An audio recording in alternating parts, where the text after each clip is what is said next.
स्वागत है आपका हमारे चैनल के ऊपर। थैंक यू सुभाष जी, वैसे थैंक यू। मुझे इरिटेट सा तो हो रहा था वैसे मैडम जी को इंटरव्यू के लिए कहूँ कि नहीं कहूँ। नहीं, ऐसा कुछ नहीं है। इंटरव्यू क्या मतलब, it's an interaction, it's a pleasure to see you here. और आप इतनी दूर समय निकाल के उसके लिए थैंक यू सुभाष सर। और आपको बहुत बहुत बधाई पहली रैंक के लिए madam ji. Thank you Subhash sir, thank you. वैसे आपने योगदान तो सर आपका भी है, 2-4 वीडियोस मैंने आपके भी देखे हैं। फिर तो मैं बढ़ाऊं ऐड करूं, फिर अब मुक्ता राव जी मेरे पास भी पड़े हुए हैं। हाँ, क्यों नहीं। आपके YouTube पे इतने सारे वीडियोस हैं और बहुत इन्फॉर्मेटिव वीडियोस हैं, झूठ की बात नहीं है। और इनफैक्ट RAS की जर्नी बहुत लंबी है, उसमें हम बहुत सारे वीडियोस देखते हैं। विकास देवी कीर्ति सर के भी देखे मैंने, स्टडी आई की आपके भी देखे, स्प्रिंग बोर्ड के भी देखे। तो इसका मतलब ये है कि ज्ञान तो जहाँ से मिल जाए वहां से अच्छा। और आप जिस शैली में पढ़ाते हो वो शैली मुझे बहुत पसंद है। आप बिल्कुल कनेक्ट करते हो मिट्टी की खुशबू से, तो इसलिए आपसे जब पहली बार बात हुई तब आपने बताया था जीके के मेरे वाले ट्रिक बता रहे थे, जल्दी जल्दी जल्दी। हाँ, बहुत बिल्कुल पढ़ रखा है मैडम जी आपने। नहीं, आपसे सीखा हुआ आपने वो बनाया था ना कि खारे पानी की झीलों को याद कर रखने की ट्रिक। उससे पहले मुझे नहीं पता था कि ट्रिक्स क्या होती हैं, आपसे सीखा है सर। आपने तैयारी तो बहुत अच्छी की है मैडम। वैसे आपका बैकग्राउंड तो साइंस का है। कंप्यूटर सर मैंने BSc फिजिक्स केमिस्ट्री मैथमेटिक्स से किया, उसके बाद MCA किया, फिर MTech किया, फिर PhD कर लिया। चलता रहता सर ये तो। अच्छा, आपके 10वीं 12वीं कितने परसेंटेज थे मैडम? सर मैं 10th में 80%, प्रिसाइजली 79.89%, और 12th में 78% मार्क्स थे। और मैं क्षेत्र विशेष की टॉपर थी। हाँ, आप हमारे पास कब आ रहे हो हमारे बच्चों को मोटिवेट करने के लिए? जब आप बुलाओ। हम तो कभी, आप तो कभी आ जाओ। स्वागत है आपका। मैं संडेज को तो सर थोड़ी सी ऑक्यूपाइड रहती हूँ, बट हाँ ऑन अदरवाइज ये आई एम अवेलेबल। आप शेड्यूल कर लीजिए, बच्चों को बुला लीजिए, मैं आ जाऊंगी सर, कोई इशू नहीं। मैडम जी, जैसे बहुत कमेंट आते हैं बच्चों के स्पेशल जो हाउसवाइफ है उनकी कि तैयारी हमारा टाइम नहीं मिलता, तो आपने कैसे मैनेज किया ये बताओ। मेन चीज तो ये है। सच बात यह है कि हाउसवाइफ के पास बहुत टाइम है। आप अपने आप को ना उनसे कंपेयर करो जो घर का काम करके बच्चों को स्कूल भेज करके और ऑफिस जाती हैं, चाहे पढ़ाने जाती हैं, चाहे किसी भी ऑफिस में काम करती हैं, शाम को आके तीसरी शिफ्ट करती हैं। मतलब महिला वर्किंग वुमन जो 3 शिफ्ट करती है सर। तो मेरे केस में तो ऐसा था कि मैं घर में थी तो मेरी बीच वाली शिफ्ट फ्री थी, तो उस शिफ्ट में बहुत टाइम है। बच्चे को स्कूल भेज दिया, हस्बैंड ऑफिस चले गए, तो पूरा टाइम ही टाइम है। उस टाइम में कुछ और काम नहीं करना कि मैं इससे सोचूंगी ना सोफा ठीक कर लूँ, घर की सफाई कर लूँ ना। उस टाइम पे सिर्फ पढ़िए। उन 6 घंटों को यूज करेंगे तो काफी है सर। 6 घंटे में RS टॉपर बन सकते हैं सर 4 घंटे में भी बन सकते हैं, 3 घंटे में भी बन सकते हैं। इट डिपेंड्स कि आपने कितनी कंसंट्रेशन से पढ़ाई की है और आप डेडिकेटेड कितना है। किताब वालों मेरा दिमाग में आ जैसे तो को नहीं आवा है, बट अगर आप फोकस्ड हैं, आपको पता है कि मुझे पढ़ना ही है और इसको लर्न जरूर करना है, तो हो जाएगा। आपका तो मैडम जी बैकग्राउंड मजबूत रहा है। आप 10वीं 12वीं में अच्छे परसेंटेज रहे हैं।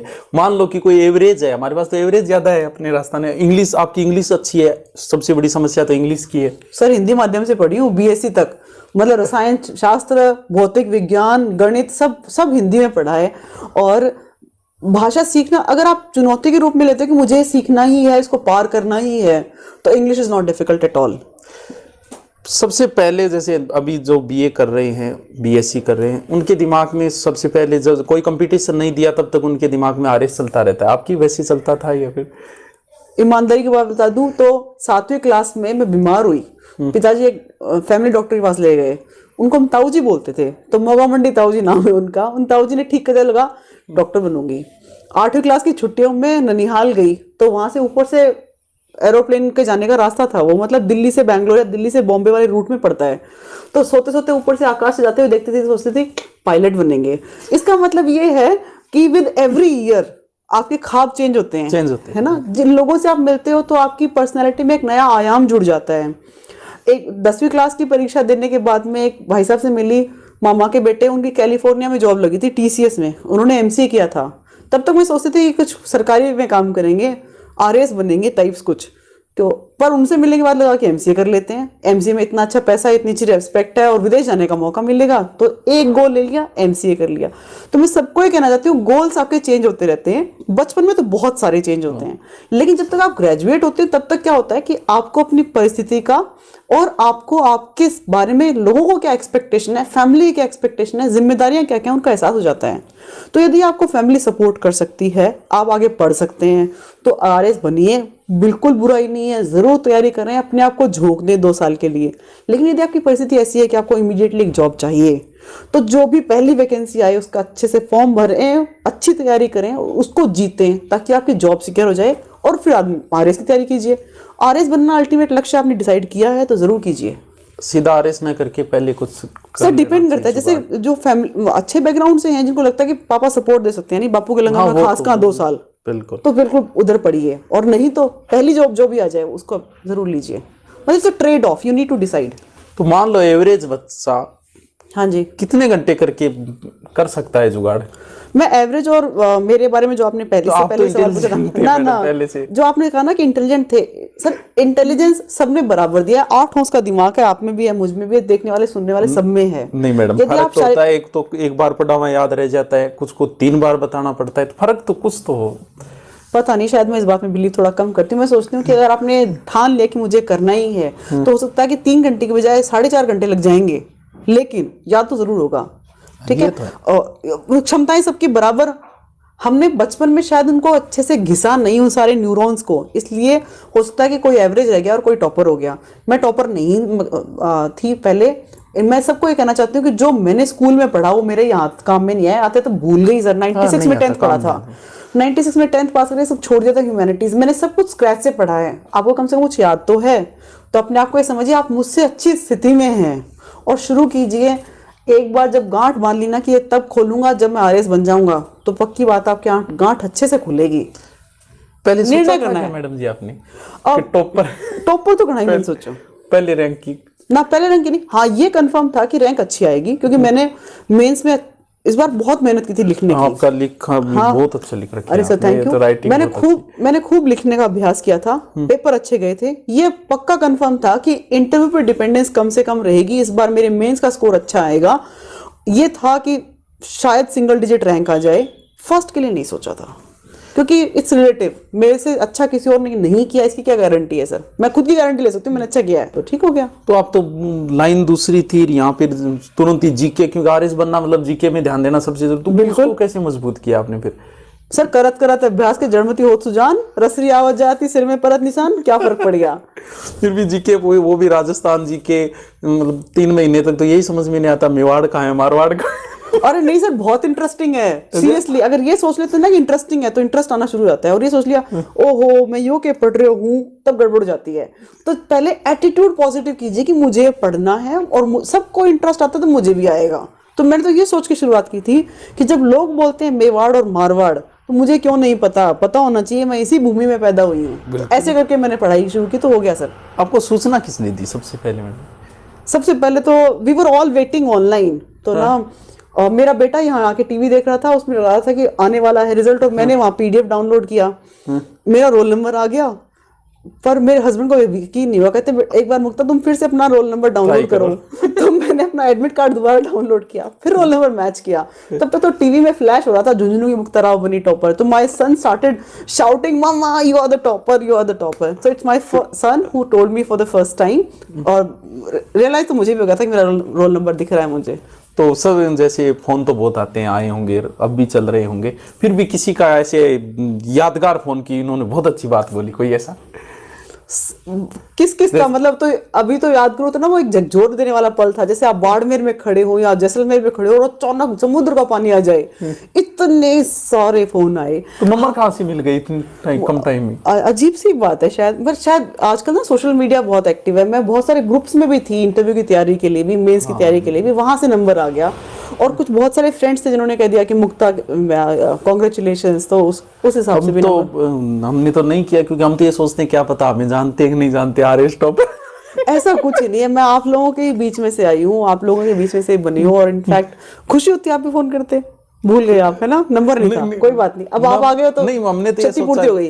क्या कि वो एक दौर अलग सा हो जाता है, क्योंकि हम भी थोड़ी कोचिंग लाइन से जुड़े हुए, जब फोन करते हैं क्या पता आगे वाला ये सोचे कि अपने ऐड के चक्करों में होगा, क्योंकि इसलिए नहीं करते कभी किसी को। सर मैं बहुत ही सरल व्यक्ति हूँ सीरियसली, जो आते हैं उन सभी का वेलकम। नहीं, जो वो तो नहीं आए हमने तो आपका व्यवहार देख लिया, आपने पहली बार बात की तभी हम चल के आए। बहुत अच्छा व्यवहार है मैडम जी आपका। और आप आगे अब ये बताइए कि अब आरएस मैन वालों को थोड़ा सा गाइड करो, कुछ क्या करना चाहिए? अब 2 महीने बचे उनके लिए। मैं पहले तो अब तो आप उनके लिए क्या कुछ कर रखा है क्या? आपने अपने चैनल पे खुद से बना रखा है? मैं सम्यक में ना ऑनलाइन उनको टेस्ट के सॉल्यूशंस प्रोवाइड करती हूँ, लिखती हूँ मैं खुद आंसर्स बैठ करके, तो उनके जितने भी वीडियोस हैं वो मेरे चैनल पे भी डालती हूँ। तो कोई टेलीग्राम वगैरह और टेलीग्राम चैनल पे मैं उनके आंसर्स शो कर देती हूँ कि भाई ना किस क्वेश्चन को कैसे अटेम्प्ट किया जाना चाहिए। अगेन ए डिस्क्लेमर, मैं बेस्ट आंसर्स नहीं लिखती, मेरी जो बेस्ट कैपेसिटी है उसमें आंसर लिखने की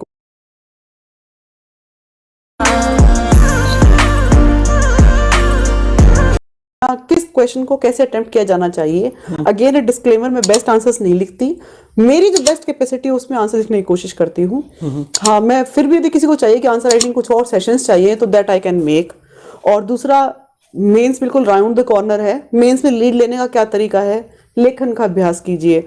आपका पेपर 2 घंटे 55 मिनट में पूरा हो पाए ऐसा टारगेट लेके चलिए। 5 मिनट आपको स्पेयर जरूर करने हैं। आपको सारे कंटेंट को खिचड़ी बना करके नहीं रखना है, आपको कंटेंट को ऑर्गेनाइज करके प्रेजेंट करना है। यानी एग्जामिनर को कॉपी देखते लगे वाह क्या कॉपी है, ऐसे नहीं हो कि वो तो आपकी राइटिंग सुंदर है, जिसकी राइटिंग सुंदर नहीं है वो क्या करे। नहीं नहीं सर, प्रेजेंटेशन के तरीके का मतलब ये है कि सिस्टमैटिक लिखिए, एक के नीचे एक लिखिए, बुलेट बनाइए, फ्लो चार्ट्स बनाइए, चीजों को सजा के ढंग से प्रेजेंट कीजिए। एग्जामिनर को जोर कम आएगा तो उसके हाथ से बहुत नंबर छूटेंगे। ये this is what is important. शुरुआत में मैंने आपका इंटरव्यू देखा और आपको पता है थोड़ा सा ट्रोल हो गए थे आप उसमें, तब मुझे लगा कि आपको राजस्थान जीके का थोड़ा कम नॉलेज था, या फिर कम था, या फिर मुझे लगा देख के। सर, जो राजस्थान के संत हैं उनसे रिलेटेड एक सवाल मुझसे पूछा गया था और मुझे सीरियसली उस टाइम तक नहीं पता था राजस्थान के संतों के बारे में, क्योंकि जिस प्रकार का मेरा एक्यूमेन रहा है, मैं थोड़ी मतलब कम ऐसी जगहों पे गई हूँ। हाँ, फिर आप यदि आपका एक्सपोजर रहता है, जैसे मैं अगर जाती रामदेव राज घूमने के लिए तो मैं शायद कह सकती थी कि रामदेव जी की महिमा ये है, सिर्फ किताबी ज्ञान था। तो किताबी ज्ञान उस टाइम मिस हो गया और इनफैक्ट लोगों ने ट्रोल किया, कोई बात नहीं, कर दीजिए, ये तो चलता रहता है, it's a part and parcel of life, मुझे कोई फर्क ही नहीं पड़ता।